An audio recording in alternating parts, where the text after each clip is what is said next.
When my husband asked me to sit down for a serious conversation, he said, "I've already asked your sister to be my girlfriend, and she agreed."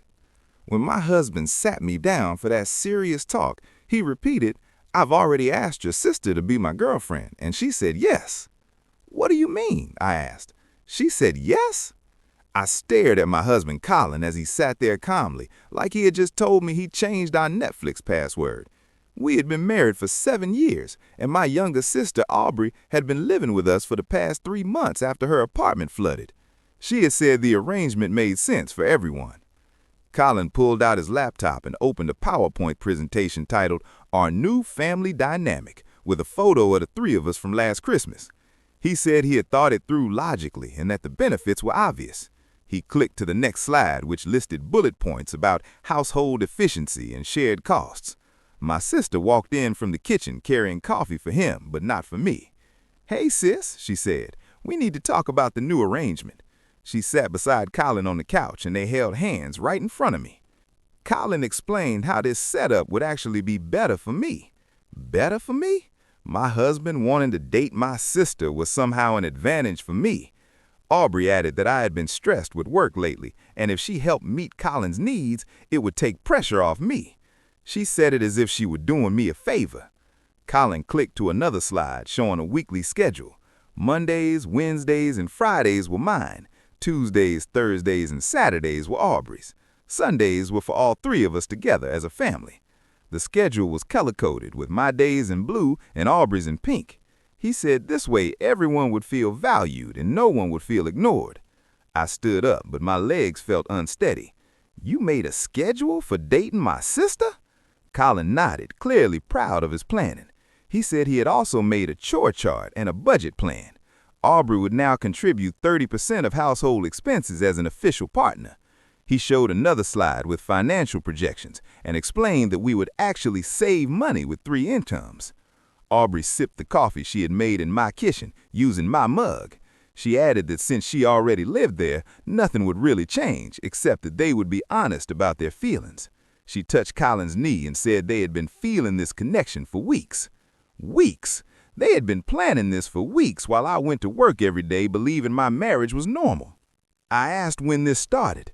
Colin paused, then reminded me of the conference I had attended in Dallas. He said that weekend he and Aubrey had really bonded.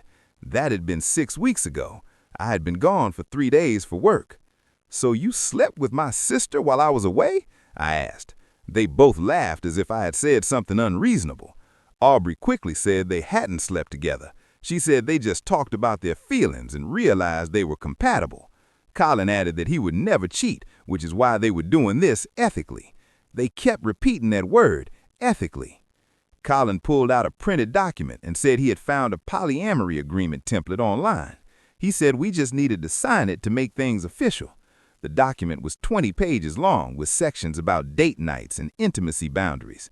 Our names were already filled in, and I noticed the date was from 2 weeks earlier. Aubrey said they wanted to be prepared for the conversation. I asked about our marriage vows. Colin switched to another slide with statistics, saying that 20% of couples try ethical non-monogamy and that this was a progressive step. Aubrey added that in some cultures, sisters share husbands and that it was completely natural. She even mentioned she had joined online groups for sister wives. Then Colin showed a slide with a house layout and said he was thinking about converting the garage into a second master bedroom so everyone could have privacy. He had already priced contractors. It would cost $18,000. That was exactly how much we had in savings. I asked, "You want to spend all of our savings?" Colin corrected me, saying it would be for a bedroom for his second partner.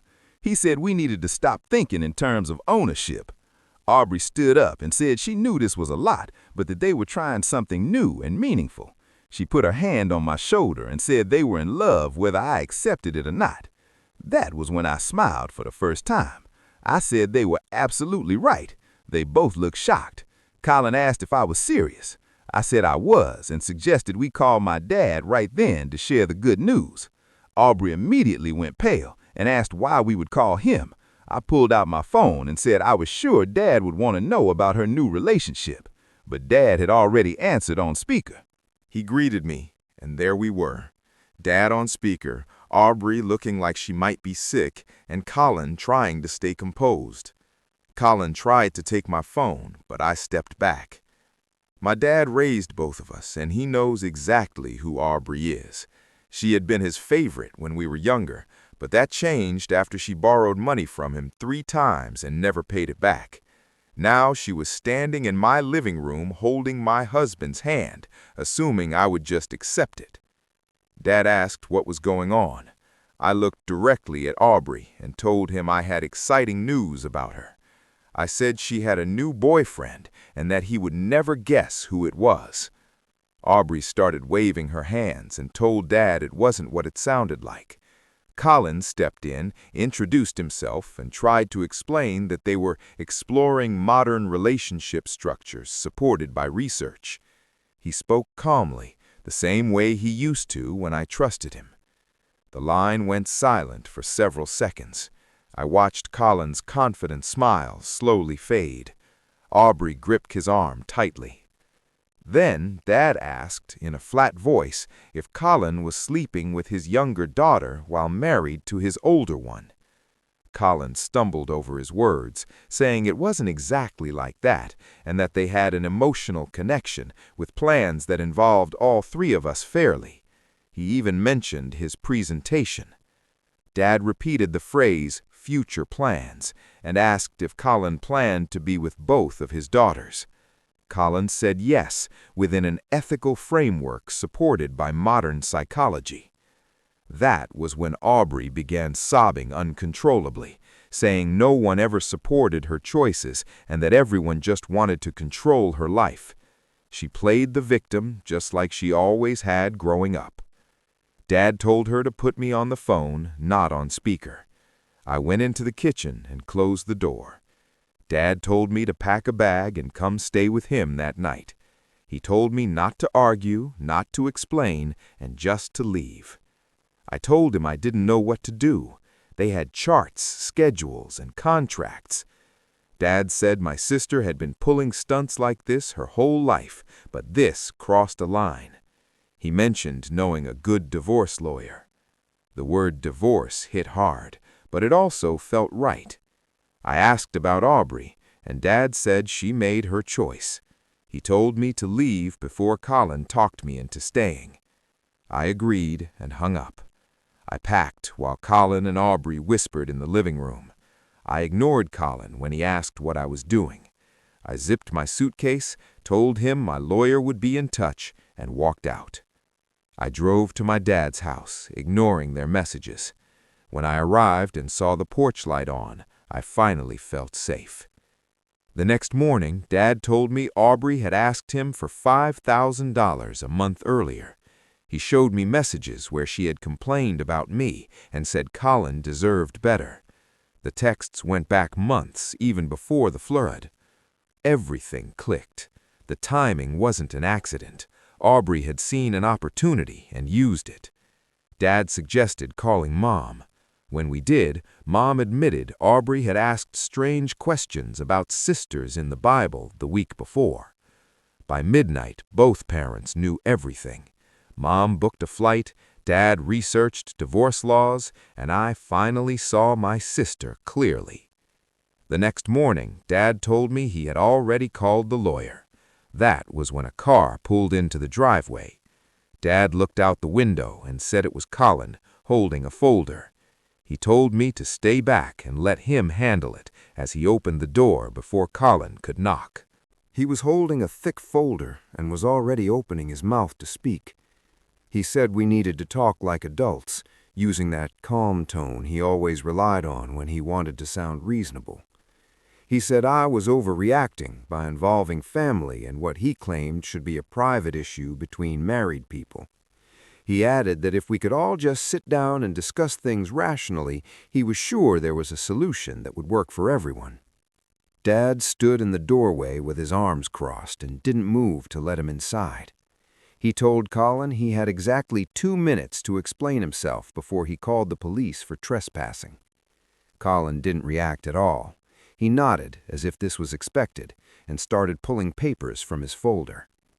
He said he understood that the situation seemed unconventional, speaking in the same tone he used when explaining things to someone he assumed wouldn't understand.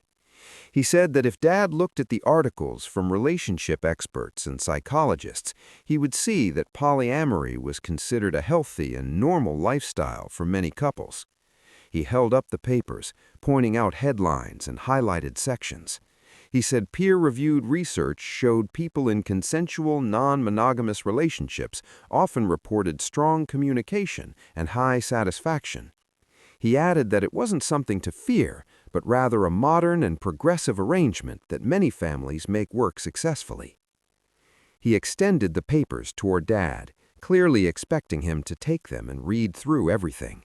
He pointed out one study from a university that claimed children raised in polyamorous households had the same developmental outcomes as children in traditional families.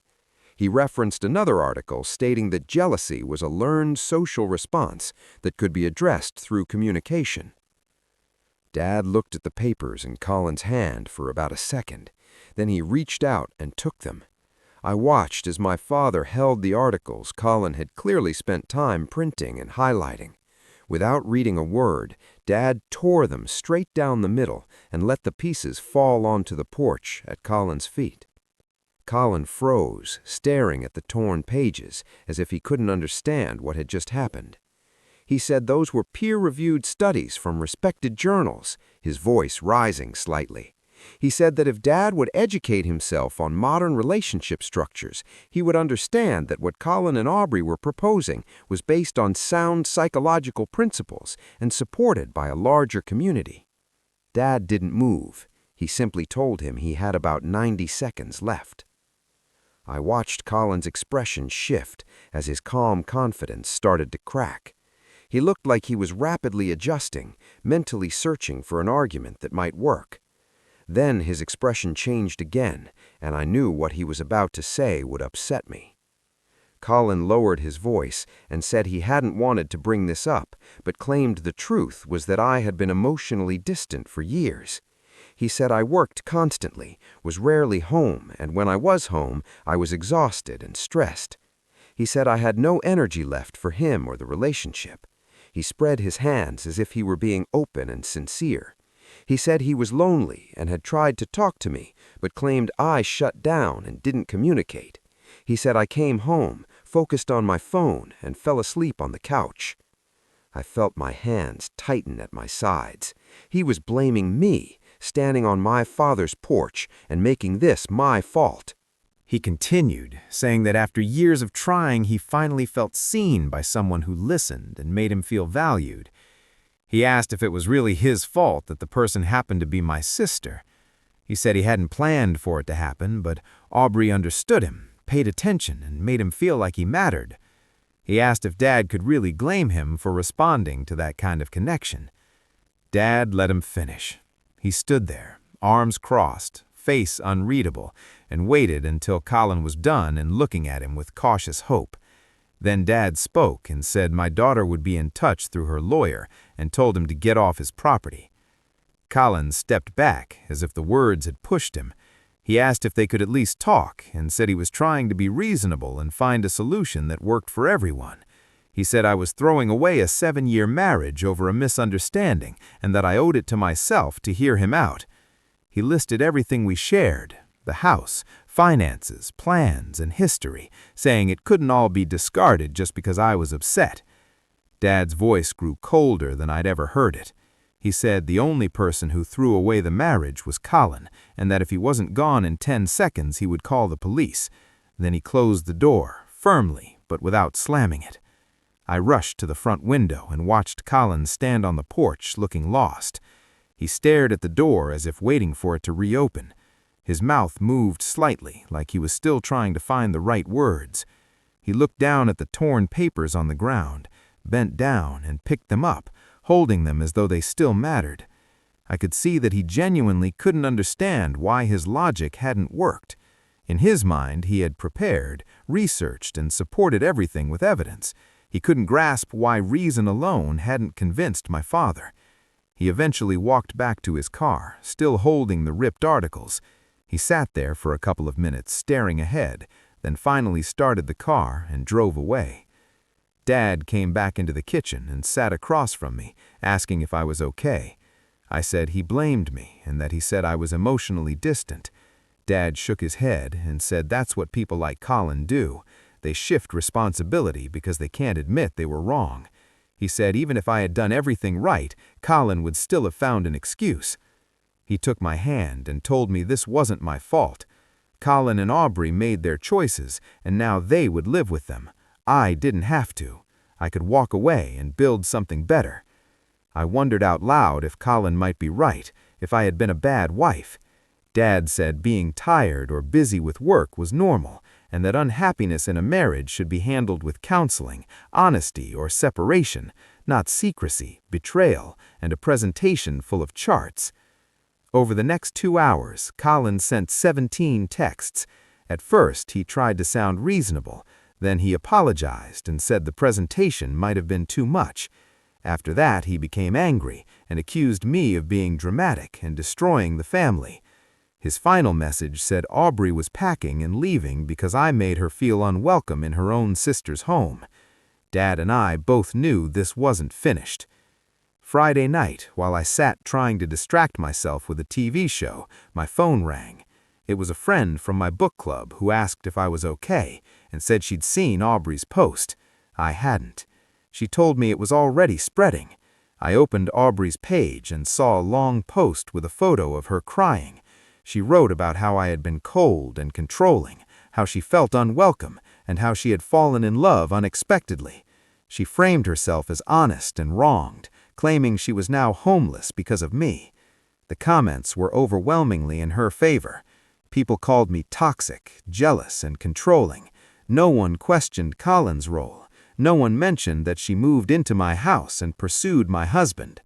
I started typing a response, ready to share the truth, but Dad stopped me. He told me not to engage publicly and explained that responding would only play into her strategy. He said she wanted a public fight. Instead, Dad called Aubrey and told her she had until morning to take the post down or he would share her messages with the family. He listed the texts she sent, including the ones where she insulted me and admitted her intentions. By morning, the post was gone, though the damage remained. Family members were already involved, but Aubrey had overplayed her hand. She had turned it into a family issue, and when Mom arrived that afternoon, it was clear exactly where she stood.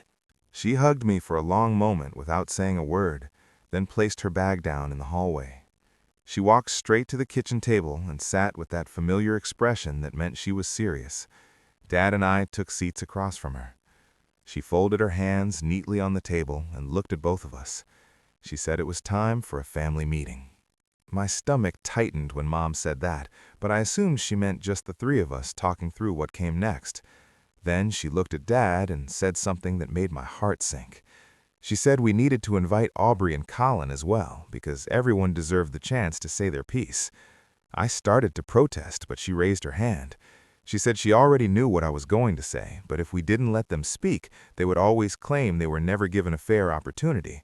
She said they would tell people we attacked them without hearing their side. Her plan was to give them one chance to explain themselves in front of the family, and then it would be over. Dad nodded slowly, clearly understanding her point, even though I could tell he didn't like the idea.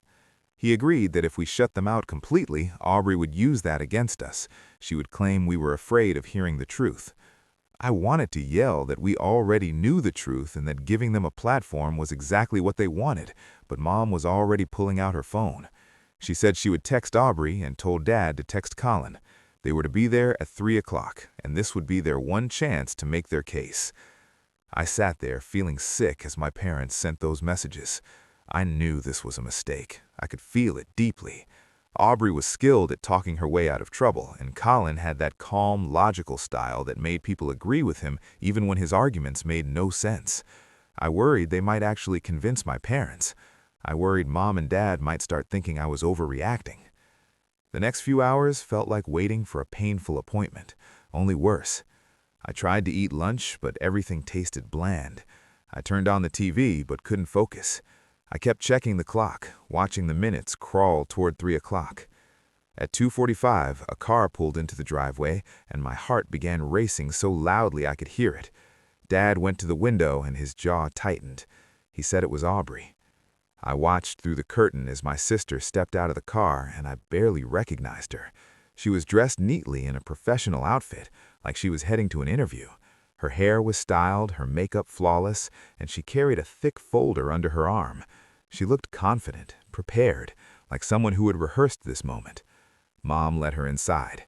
Aubrey walked into the living room with her head held high as if she belonged there. She didn't look at me. She sat in the large armchair across from the couch, crossed her legs, and placed the folder on her lap. She thanked Mom and Dad for giving her a chance to explain, still ignoring me completely. She said she knew this situation had been difficult, but once they understood the research behind what she and Colin were proposing, they would see they weren't doing anything wrong. She tapped the folder and said she had brought materials from relationship experts and psychologists who studied alternative family structures. She said there was a lot of science supporting their choice. I wanted to react, but I kept my hands folded and my expression neutral. A few minutes later, another car arrived. Colin came in carrying his laptop bag like he was attending a meeting. He greeted Mom and Dad and sat next to Aubrey on the love seat.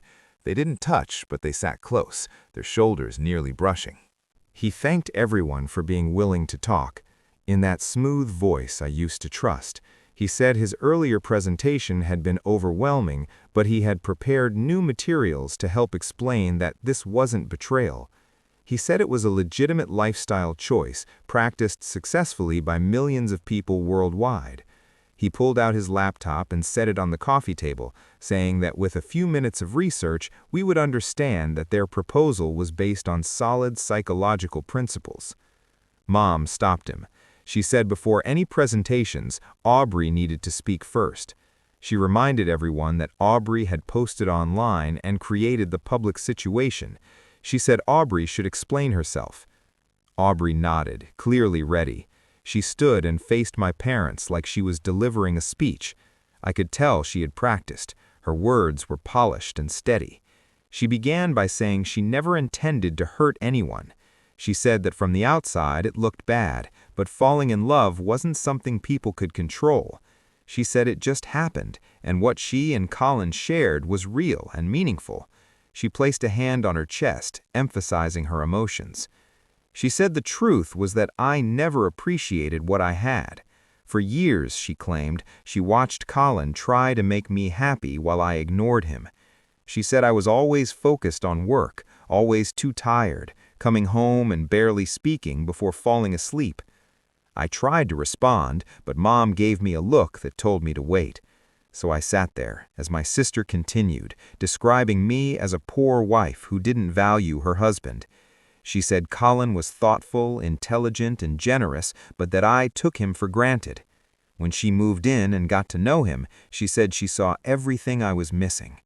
She looked at Mom with watery eyes and said their connection was real. She said it wasn't planned and didn't start intentionally, but developed naturally from spending time together and truly seeing one another. She held up her folder and said before anyone judged them, they needed to understand there was real science behind polyamory.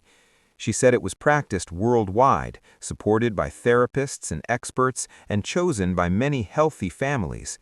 She pulled out printed pages and said she had journal articles, personal testimonials, and research showing children in polyamorous homes did just as well as those in traditional families.